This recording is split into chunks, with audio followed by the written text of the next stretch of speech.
Overtime meant I could cover my partner's deductible, so I kept working even after the wall cough started. I found a leather journal stuffed behind the drywall, and a taped note on the cover said, "Do not read the last page." The fluorescent buzz over my head cut out mid-flicker, and the sudden quiet made my own breathing sound like a confession I didn't mean to say out loud. At 3:14 a.m. on a Tuesday, my badge chirped at the service door and the reader flashed a work order code, 19Q, like the building still believed in paperwork. My routine stayed simple because simple kept me employed. Check the fire doors, check the stairwell latch, log the squeaks, move on. That night, the latch on the east corridor fire door pulled back too easily, so the door swung and bumped the wall, and the wall answered with a dry human sound from the cavity, a little rasp. Then a second one closer to the studs, like someone in there had learned to breathe without using lungs. Anyone who has worked alone in an empty building knows the worst part isn't the dark. It's the way you start negotiating with your own thoughts, because no one else is there to stop you. I told myself it had to be a rat trapped in insulation, and I said it like I was convincing a supervisor, not myself. The journal sat in my hands anyway, heavy with damp cold, its spine scabbed with old glue, and I couldn't stop noticing the tiny splinters stuck to the cover. Something had been wedged around it in a hurry. The night manager liked everything documented, which is funny because I think documentation is what feeds the place. His earlier email still sat on my phone, routed through a compliance folder that auto-sorted my messages the second I clocked in. And the subject line had been stamped with a revision tag that kept changing by one digit when I refreshed it. The message was short enough to feel polite and sharp enough to feel like a threat. Do not remove found items from the site. Log them. Transfer them to archive intake. A coffee ring had printed faintly behind the forwarded screenshot in my shift binder, like someone had spilled and never bothered to replace the page. I should say why I'm writing this at all, because the fear isn't the thing that makes my hands shake right now. It's the risk. If the wrong person reads this, they will know it's me by the way I describe the doors, by my habit of tapping the latch twice with my knuckle before I lock it, by the fact I still carry a cheap pen light, even though the building provides those flat plastic ones. I can't afford to get blacklisted. I also can't pretend I didn't open that wall, because the cut line on my skin still stings when the air turns cold and the cold turns cold. In this place for reasons that have nothing to do with weather. The journal didn't look like a prop. No logo, no museum label, no pretty handwriting to sell in an antique store. The paper felt too thick, like it had absorbed something and dried again. And the edges had that gray fuzz old pages get when they've been in a damp box for years. The taped note on the cover had been ripped off and put back on crooked, so half a sentence hung off the bottom where the tape had peeled. All that survived clean was the one part that mattered. Do not read the last page. The rest had been smudged into pulp by a thumbprint. The shift binder lived in the guard booth by the loading dock, and the binder tab was missing when I went back for it, which should have made me stop right there. A missing tab in this building never meant lost. It meant moved. Still, I flipped through until a stapled insert slipped out, and the staple shadow looked fresh compared to the yellowed paper around it. Whoever put it in had signed with initials at the bottom in ballpoint, then crossed them out, then rewritten them darker, like they couldn't decide which identity would stick. The insert didn't waste time with reasons. It had one line that I read twice because I wanted to be sure my eyes weren't doing that tired shift worker thing. If a cavity opens on its own, seal it, and leave the corridor. Under that line, someone had added a second sentence in a different pen, the ink scored by a scratch that ran through the words, "Do not verify the seal." The scratch cut the second sentence in half, and for a second my brain tried to repair it, because brains love closure. The corridor behind me answered with another rasp from inside the wall, and my phone vibrated in my pocket with a ticket notification I hadn't submitted. The ticket system was supposed to be boring. You log a broken latch, you get a number, you close it later, you move on. That night, the printer in the booth spit out a thin strip of paper without being asked. The thermal ink faint like toner fade, and it curled onto the floor in a slow, embarrassed way. I picked it up because I'm the kind of person who can't stand paper on the floor, and because my brain wanted something normal to do with my hands. The strip didn't show words I could quote cleanly, because the print was half gone. But the shape of the lines looked like my own report format. The bottom line was the part that hit me like a slap. It had my employee badge photo in the corner, the one the system uses when I clock in, and the face in that tiny square wasn't looking at the camera. The face was turned like it was listening toward my left, toward the corridor, toward the wall that had just breathed. I kept the journal under my arm and walked back down the hall, because leaving it behind felt like leaving a loaded tool on the floor. That logic makes sense in a shop. It makes sense with drills and blades and live wires. It doesn't make sense with a book that tells you not to read it, but my brain filed it in the same category anyway. Control the hazard. Secure the hazard, make the problem stay put. A strip of graffiti near the service stairwell had been there since before I got assigned to this site. Maintenance had painted over it twice, and it came back both times darker and more legible, the way mold comes back through drywall. Tonight it looked freshly scratched into the paint with something sharp, and the letters tilted like a hand with tremors. Leave it sealed. That phrase landed in my chest so hard I almost laughed, because it sounded like advice from someone who knew me too well. The corridor lights flickered once, then stayed on, but the sound from inside the wall moved, because it traveled under the studs toward the fire door I hadn't latched yet. I did the thing I always do when my mind starts racing. I counted physical facts. My boots on vinyl tile. 3 doorways to my right. Exit sign at the far end. Fire door behind me. Journal under my arm. Pen light in my pocket. I touched the fire door bar. Pushed it closed.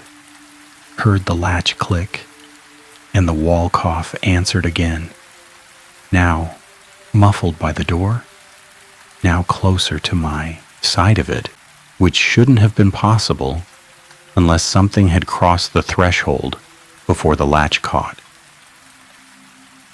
My radio on my belt was dead weight on nights like this because the building sits in a coverage hole, but I pressed the talk button anyway because that gesture makes me feel less alone. Static scratched once, then cut out so cleanly I thought the radio had powered off.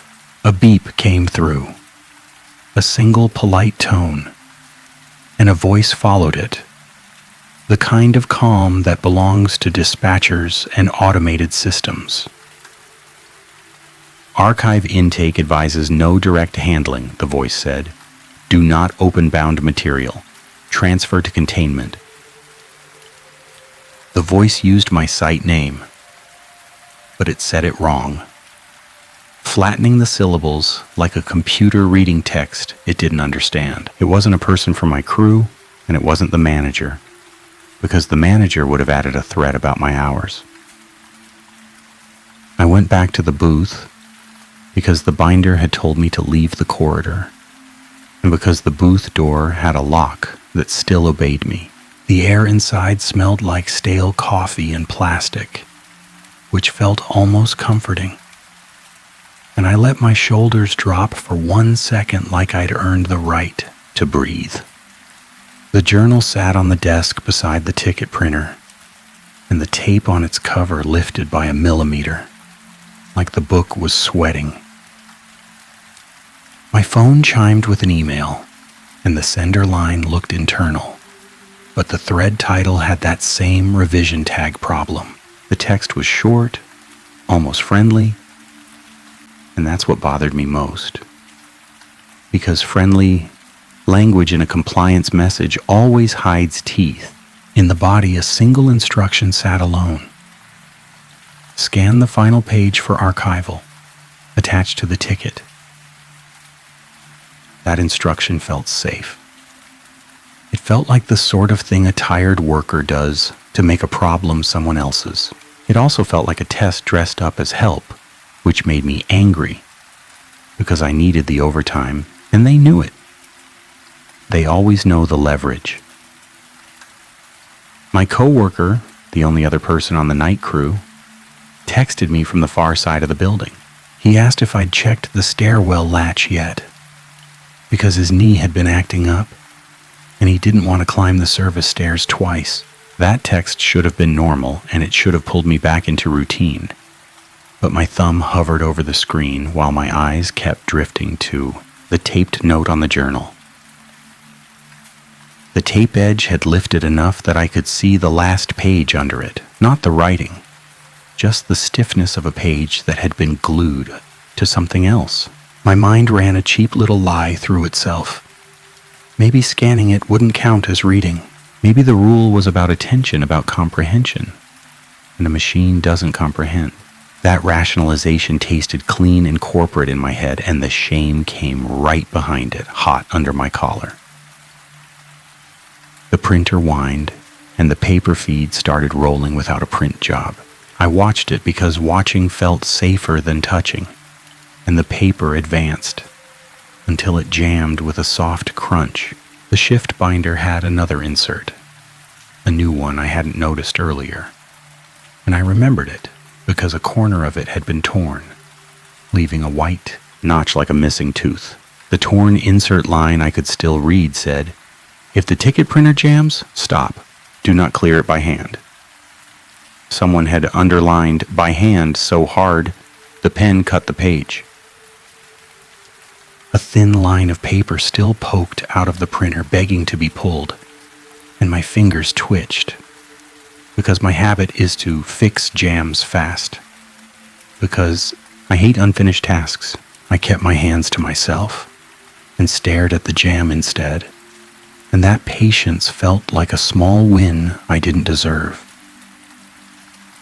A soft sound came from inside the wall behind the booth. Not a breath this time, but the deliberate rub of cloth against wood. The journal cover shifted a fraction on the desk, sliding toward the edge without any slope to help it. My coworker called because text didn't satisfy his anxiety.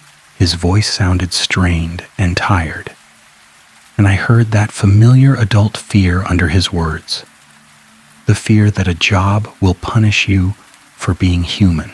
He said he was by the service stairwell, and he said the door wouldn't open, and he said his badge reader had flashed a message he'd never seen. He didn't quote it because he didn't want to say it out loud, and that alone should have told me the message had teeth. The safe choice was to stay in the booth, follow the binder, file the ticket, wait for daylight. The human choice was to go help him, because a stuck stairwell with a bad knee turns into a fall, and a fall turns into a claim, and a claim turns into termination. My hands moved before my brain finished arguing, and I grabbed my keys and my pen light, because I couldn't stand the idea of him limping alone in that corridor while something inside the walls learned how to move. The journal came with me because leaving it behind felt like leaving the source of the problem unguarded, and I hated that thought more than I hated the rule. The hallway to the stairwell ran through the old annex, the part the company called heritage space. in meetings and liability in emails. The ceiling tiles didn't line up, and the fluorescent fixtures buzzed in different pitches, and my boots echoed too cleanly, like the building had been emptied of soft things. A security camera dome sat in the corner, its little status light off, and my skin prickled anyway, because I couldn't stop imagining it watching, even while pretending not to. A metal door blocked the service stairwell. My coworker stood in front of it with his shoulders tense, phone light aimed at the badge reader. His breath came short and he tried to laugh it off, but his laugh cracked at the end. The badge reader screen was blank, and below it, a printed label had been scraped clean, like someone had taken sandpaper to the plastic until no letters survived. He told me the reader had flashed a message that said I wasn't authorized to be here, and he said it like he was repeating a nightmare.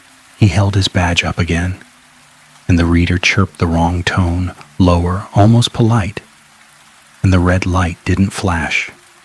The door stayed shut anyway. My habit kicked in.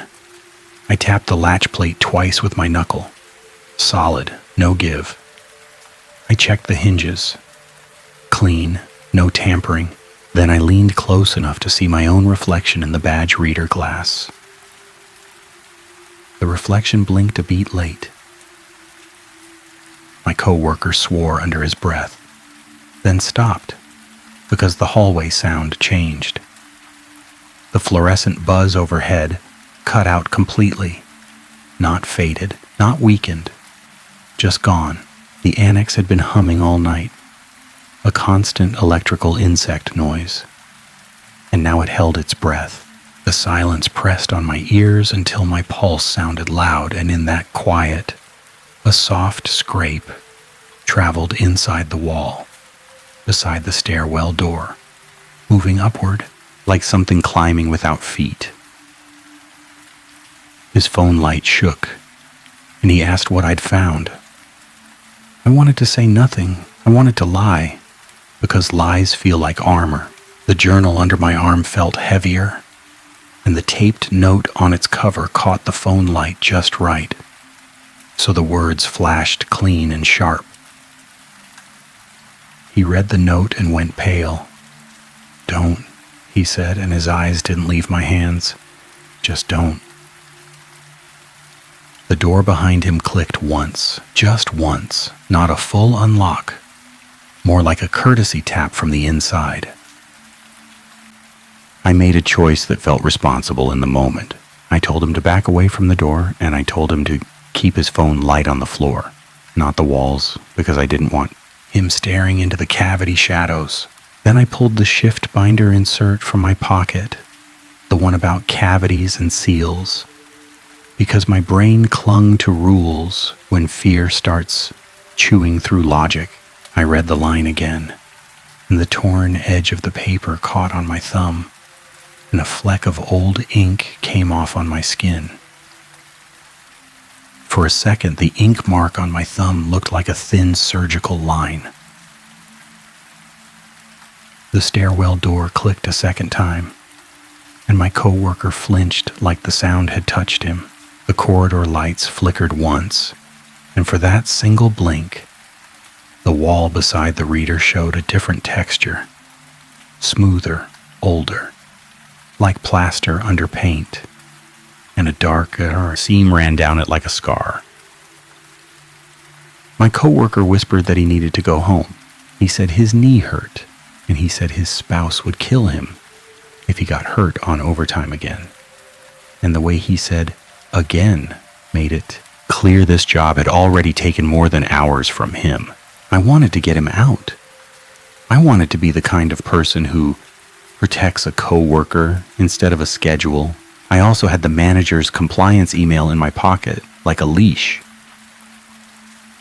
A new text came in, not from my coworker, but from the ticket system, and the preview line made my stomach tighten. It said the archive intake ticket had been assigned to me by name. And I hate writing that, because even remembering the system shows my name makes me feel naked. My coworker asked me what the last page said.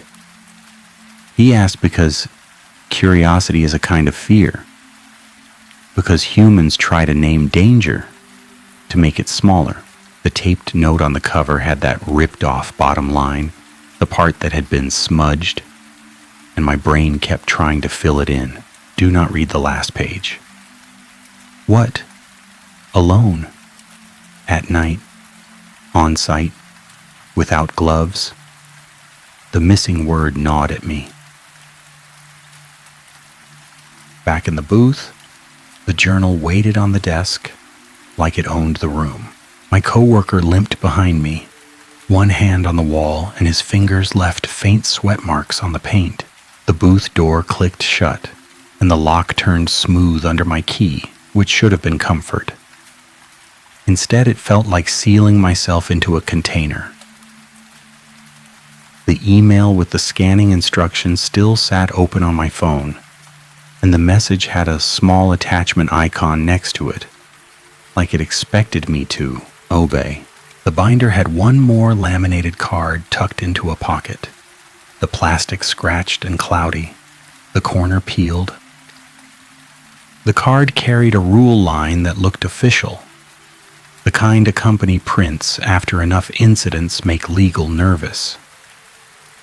If an archival item is tagged final, not digitize the final page. The word final had been crossed out and rewritten in marker, darker, angrier, like someone had fought with it. My coworker leaned over the desk, and his breath fogged the scratched plastic. And he said he thought this was some kind of test. He said maybe the manager wanted to see who follows instructions. And he said it with that bitter laugh people use when they can feel the system chewing them up. That theory almost made me feel better, because a test is human. A test has a purpose you can understand. The ticket printer clicked and advanced paper again, slow, patient, like it had all night to waste. The jammed sheet inside shifted, and the corner that had been stuck loosened just enough to show a line of thermal print. I didn't pull it. I bent close, holding my breath because I didn't want to disturb it, and I read the faint line of text without touching, because that felt like cheating. The line described a cut. It described a shallow line on the inside of a wrist, clean enough to look surgical, placed where a watch band would hide it. The line ended with a note about consent obtained by exposure to final page. The print faded before it could say more, and my heart beat harder, because my brain refused to accept a printer could talk like that. My coworker grabbed my hand, not hard, just enough to stop me from doing something stupid. His palm was warm, and the contrast made me realize my skin had gone cold without me noticing. He told me to walk away. He told me to leave the journal on the desk and let the manager deal with it in the morning. And his voice shook because he didn't trust himself to keep saying it if he kept thinking. I looked at the taped note again, and I did the selfish thing first.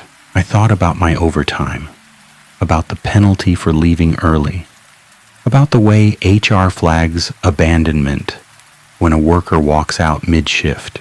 Then I did the less selfish thing, and I told my coworker to take my keys and go, because I didn't want him near that stairwell door again. I told him I would file the ticket, finish the lock checks, and meet him at the loading dock in 10 minutes.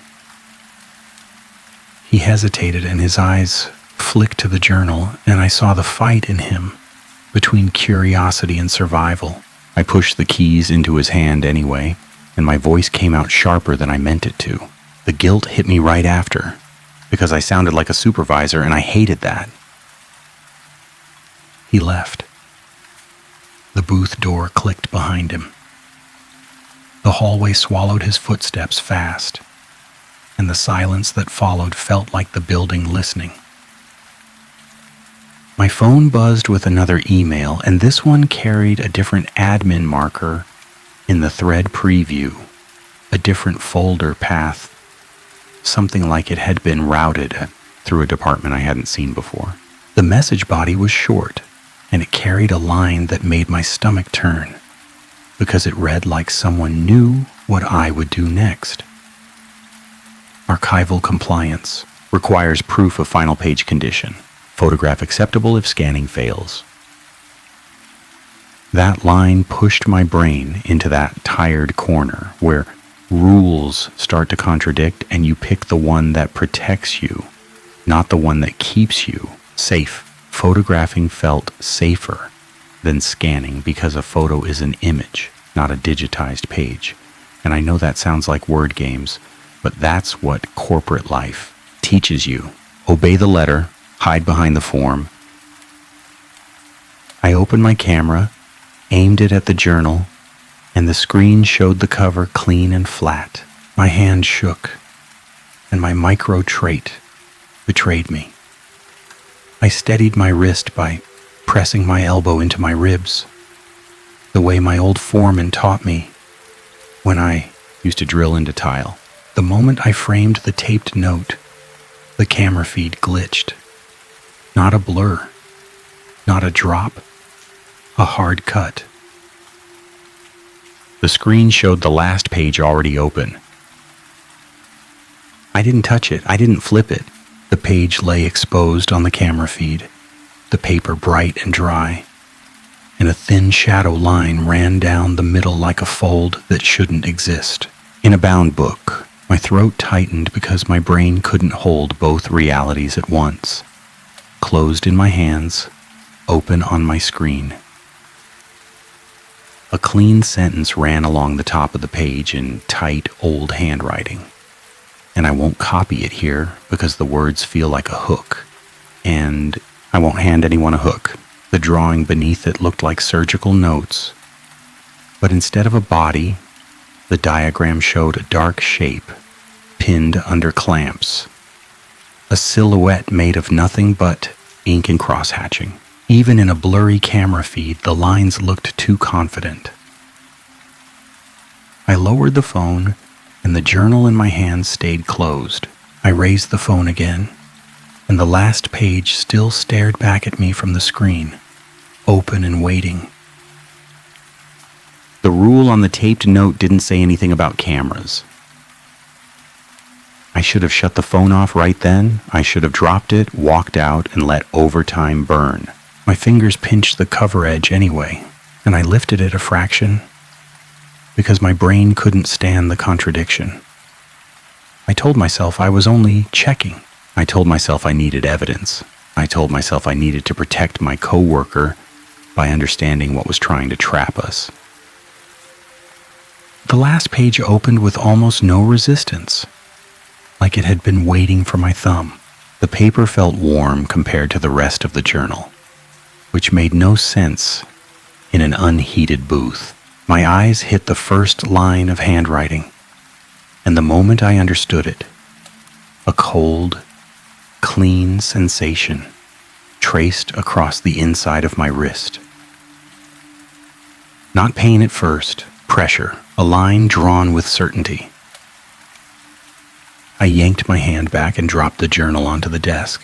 The cut line on my wrist showed up a second later, thin and bright and perfectly straight, like a mistake made by someone who never makes mistakes. No blood splashed, no gore, just a line that proved something had touched me without touching me. My mouth went dry, and my first thought wasn't fear. It was denial. I muttered, "No," like the word could cancel physics. The ticket printer jammed and silent for minutes, whirred to life and spat out a fresh strip of paper. Clean print this time. The strip described my action in present tense, like the system was narrating me. It ended with a line that made my stomach lurch. Procedure commenced. The booth lights flickered and the fluorescent buzz returned, but it came from inside the walls, not from the fixtures. I grabbed my first aid kit from the cabinet because that's what I do when skin breaks. The kit had a tamper seal sticker across it, and the sticker had been cut already, neat and surgical. Even though I hadn't used the kit in days, I stared at the cut sticker and felt that same line on my wrist sting, and my brain tried to tell itself the seal had always been broken. The lie almost worked because exhaustion makes lies easy. My radio clicked on by itself. No static, no beep. A voice spoke low, close, like someone leaning into my ear through drywall. Archive intake acknowledges receipt, it said. Containment requires witness. I held the radio away from me like it might bite. The back panel was still taped shut, the battery latch unbroken. It shouldn't have powered on. A new sound came from inside the wall behind the booth, and this one hit me harder because it carried a rhythm my body recognized. A cart rolled, small wheels squeaking in a steady professional cadence, the kind you hear in hospitals at night when staff try not to wake anyone. The squeak, squeak, squeak moved past the booth, stopped, and a soft metal rattle followed, like instruments being laid out on a tray one by one. That sound didn't belong in a closed wall cavity. It didn't belong anywhere near a renovation site. My knees felt weak, and I had to grip the desk edge to keep from sitting down. The cut line on my wrist burned now, and my brain started racing through stupid solutions. Wrap it, tape it, hide it, ignore it. Every one of those solutions felt like the kind of thing a person does to avoid a problem until it becomes a crisis, and I hated myself for even thinking them. My coworker texted again from the loading dock. He said the exterior gate wouldn't open, and he said the keypad had a blank button in the bottom corner that he didn't remember. He said the blank button glinted when his flashlight hit it, and he asked if I'd messed with it. My hands shook so hard I mistyped my reply twice. I told him to stop touching the keypad, and I told him to wait by the camera dome, even if the camera light was off, because being seen by a dead camera felt safer than being alone. Then I stared at the journal again, because the last page lay open now, and the handwriting line I had read sat on the paper like a signature. The sketch of the shadow on the page looked less like ink and more like a hole punched into reality. My eyes slid over the drawing, and I realized the clamps in the sketch matched the clamps hanging on the pegboard in the booth. The cheap ones used to hold doors while we adjust hinges. That detail snapped something in my mind because it meant the page wasn't describing a Victorian surgery. It was describing my tools. The midpoint truth hit me in a way that felt embarrassing because it wasn't mystical. It was corporate. The journal wasn't cursed by a ghost. It was a trap that used obedience, because I had been trained my whole adult life to do what the binder says, to do what the email says, to do what the system asks, even when the system contradicts itself. I thought about the trap rule in the email. Scan the final page. Attached to the ticket. It hadn't been a help. It had been bait. I decided to contain the journal. That felt like the only professional move left that didn't involve panicking. The shift binder had a containment procedure printed in the back, the page stained with old coffee and finger smears, and it said, in a tone that made my skin crawl, if the item presents a physical symptom, seal it in the red bag and log the seal number. Do not reopen. Someone had written a seal number format in the margin, then scratched it out until the paper tore. The red evidence bag lived in the cabinet under the desk, and the plastic crackled loud in the booth, loud enough to make me wince. The journal slid into the bag too easily, like it wanted to be wrapped. I pressed the adhesive strip down, and I wrote a seal number on the label in my own handwriting, and my pen tip squeaked on the plastic. The moment my pen squeaked, the sound of the cart in the wall stopped. My phone buzzed with a new ticket update. The ticket system marked the incident as closed. Closed means done. Closed means safe. Closed means no further action required. My wrist cut burned hotter, and I knew closed meant consent. Relief came anyway, thin and stupid, because the booth lights steadied and the fluorescent buzz returned to the fixtures where it belonged. My breathing slowed. The radio went dead. The wall behind me went quiet. For 2 sentences worth of time, the world felt normal enough to lie to myself. Then the booth door, which I had locked, clicked from the outside, and the handle turned without resistance. A voice spoke through the crack as the door opened, calm and rehearsed. The manager's tone without the manager's warmth. "Archive intake requires secondary witness," it said. "Do not leave the item unattended." The corridor outside the booth stood empty. No shoes, no shadow, no coworker. The camera dome in the corner had its little status light on now, glowing a steady red, and the angle of the lens pointed directly at the desk. The red evidence bag on the desk shifted a fraction, like a living thing settling into a more comfortable position. A new email popped up, and this one came from a thread I'd never seen, filed under a folder path that had my badge ID in it. The message body carried a line that made my stomach flip because it sounded like policy language pretending to be safety. Containment seals indicate acceptance of custody. Custodian must remain on site until archive intake retrieves. That was the real rule. The seal wasn't for protection. It was a handcuff.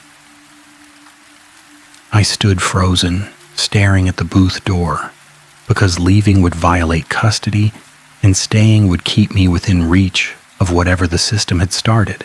A decision slammed into me hard and clean, and it wasn't about bravery. It was about choosing which kind of damage I could live with. My coworker called again, panic in his voice now. He said the gate keypad had started printing little receipt strips from a slot beneath it, and the strips curled on the ground, like dead worms. He said the blank button on the keypad glinted again, and he said a voice on his phone speaker kept telling him to press it to acknowledge transfer. He asked me what to do, and I heard the fear in him, the fear of making the wrong choice and being blamed for it. The moral dilemma landed like a weight on my chest. I could tell him the truth, warn him to run, to climb the fence, to break whatever rule the system wanted, and that might save him while burning my job and my NDA into ash. Or I could tell him to follow procedure, to wait, to avoid touching the blank button and keep him alive in the short term while leaving him trapped in the same compliance net that had already cut my skin. I chose the human over the policy, and I hate that it still felt like a gamble. I told him to climb. I told him to get his hands on the chain link and go over, even if it tore his jacket, even if the camera caught him. I told him to leave his badge behind because the badge was a leash. He swore, then laughed once, sharp and scared, and he said he couldn't afford to get fired either. I told him I couldn't afford a funeral. That line came out before I could stop it, and the silence after it made my stomach twist because it sounded dramatic, and I hate drama. Still, it was True in the only way truth matters. The system had already decided to collect someone, and I refused to let it be him if I could help it. The booth lights flickered again, and a thin strip of paper slid out of the ticket printer, slow and deliberate. This strip wasn't a ticket. It was a copy of the last page of the journal, printed in modern thermal dots that barely held the shape of the Victorian handwriting. The printer had made a duplicate of the forbidden page without scanning, without photographing, without permission. The page's diagram had changed. The shadow shape on the print now had a bright line drawn across its wrist. My wrist line burned in response, and I bit down on my tongue because a sound tried to escape my throat. The pain wasn't the worst part. The worst part was the way the building responded, like it had sensors in my nerves. A camera click came from the hallway, a mechanical shutter sound that shouldn't exist in a dome camera, and I realized the witness requirement wasn't about human eyes. It was about documentation. It wanted to record my compliance. I grabbed the red bag and stuffed it into the metal file cabinet under the desk. The cabinet was old, dented, and the lock stuck unless you jiggled it, and my hands shook while I worked the key because my body didn't trust me anymore. I slammed the drawer shut and locked it, then taped the key to the underside of the desk with a strip of blue painter's tape, because hiding keys is a habit born from working around people who steal tools. The tape trembled under my fingers. The booth air turned cold in a fast, unnatural drop, like someone had opened a freezer behind me. The fluorescent lights stayed on, but the buzz stopped again. Hard stop. And the silence pressed against my skull. The building had been noisy in its own quiet way all night. Now it held its breath again, and in that breathless quiet, a soft page turn came from inside the file cabinet. My eyes snapped to the cabinet, and my mouth went dry. The cabinet door stayed shut. The lock stayed turned. Still, the page turn sound repeated, slow, careful, like someone savoring paper. The urge to open the cabinet was almost unbearable, and I recognized that urge as the trap. Verification as consent. The binder had warned me. Do not verify the seal. The system wanted me to look again. It wanted me to confirm. My phone buzzed with a new notification from the CCTV system, even though I don't have access to CCTV feeds. The alert preview showed a still frame, grainy and gray, the booth from above. In the frame, my chair sat empty, and a second shape stood behind the desk, too dark to be a person and too solid to be a shadow. The timestamp in the corner of the frame showed a time 10 minutes ahead of the clock on my phone. Time drift, evidence mismatch, theory bait. My brain offered a dozen explanations, and none of them mattered because the image existed. The system had recorded something that hadn't happened yet, which meant it could write my future the same way the ticket printer wrote my present. I ran. Not out of the building because the gate had already started offering receipts, and because I couldn't abandon my coworker without knowing he was out. I ran toward the loading dock corridor, the one with the only exterior door that opens without a code.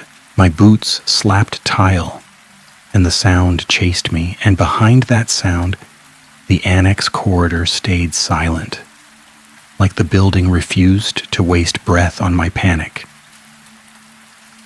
The loading dock smelled like dust and old cardboard, and the security camera over the dock door had its status light on, bright red, watching.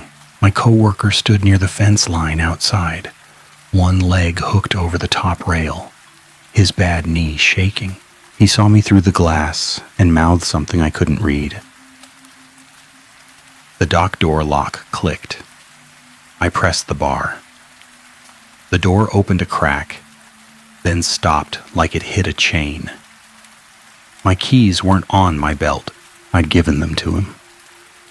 He held them up, confused, and the keys in his hand looked wrong. The ring had an extra key on it, a thin, flat key I didn't recognize, and the metal surface of that extra key reflected light, like it had never been used. My coworker shouted through the glass that the fence had felt warm when he grabbed it, like someone had run current through it. And he said it wasn't enough to shock him, just enough to warn him. He looked at the blank button on the gate keypad again, and his hand hovered near it. And I saw the fight on his face between following my advice and ending the fear quickly. The gate keypad printer spit another receipt strip, and this one didn't curl. It floated for a second, held up by air that didn't move, then stuck flat to the chain link like a label. More strips followed, snapping onto the fence in a neat grid, like the system was tagging the boundary. My coworker asked if I thought pressing the blank button would open the gate. He asked because his knee was shaking and because pain makes people want certainty. My throat tightened because I couldn't promise him anything. He made his own choice. He swung his leg the rest of the way over and dropped to the ground on the other side, landing hard, swearing, then laughing in relief because gravity still worked. The fence didn't grab him. The gate didn't open. The blank button didn't get pressed. For a few breaths, I felt something that almost looked like victory. He was out. Then the dock door chain went slack, and the door opened fully on its own, wide enough to invite me out too. The exterior air hit my face, and instead of freedom, it smelled like the booth, like stale coffee and plastic. The light in the parking lot looked wrong, too even, too white, like an office ceiling light pretending to be moonlight. My coworker backed away, limping fast, and he held my keys out like they burned his palm. He yelled for me to come on, to leave, to run. My badge reader at the dock door chirped a tone behind me, a polite little sound, and the screen on the reader flashed a message I could see through the glass. It didn't show words. It showed a symbol, a simple shape drawn with straight lines. The kind of mark a corporate department uses when it wants a logo without paying for one. The same symbol sat faintly embossed on the journal cover, barely visible until the dock light hit it at an angle.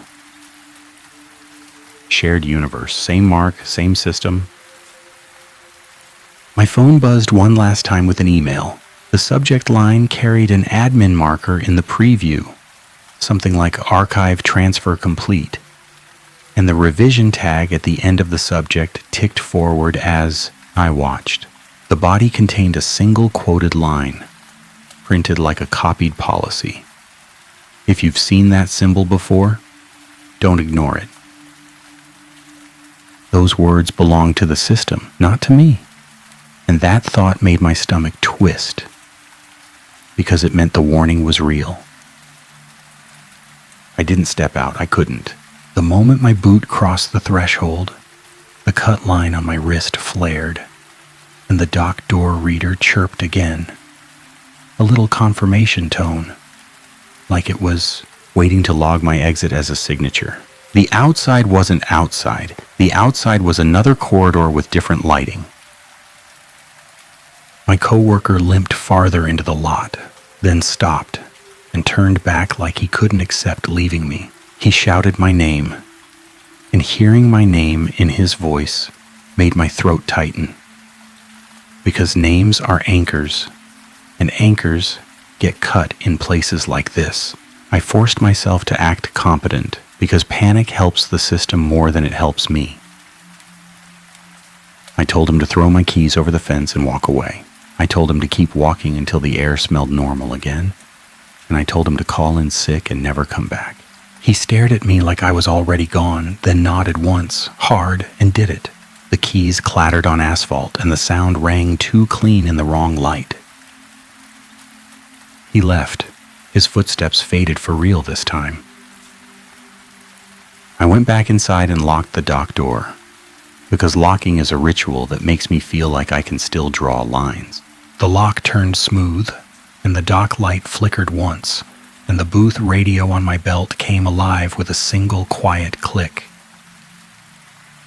The voice didn't speak this time. A page turned instead close to my ear, like someone reading over my shoulder. I walked back toward the booth, because the file cabinet still held the red bag, and because if the system wanted a custodian, I could at least decide what kind. The Annex corridor stretched longer than it had before. The exit sign at the end looked farther away. My boots kept moving anyway, and I counted steps without meaning to, because counting is my way of staying sane. The booth door stood open, even though I'd locked it earlier, and the camera dome above it watched with that steady red light. Inside, the file cabinet drawer was halfway out, unlocked, waiting. A thin strip of thermal paper lay across the desk, and the faint print on it formed a sentence in my report format. The sentence didn't describe a cut, it described a wall. It said the wall cavity was ready for intake. The last clean confession I can give is simple, and I hate how ordinary it sounds. I did what the system asked, because I wanted my hours. That choice opened a door I can't close, because the building doesn't need ghosts when it has policy. My hand hovered over the file cabinet drawer, and I forced it down to my side, because verifying is consent, and I refused to give it more proof. The graffiti phrase from the stairwell came back into my mind, sharp and ugly and correct, and I whispered it to myself like a vow. Leave it sealed. Behind the drywall, the cartwheel squeaked once, right where the wall seam meets the booth frame, and only then did I notice the fresh patch line in the paint. Someone had sealed the cavity from the inside,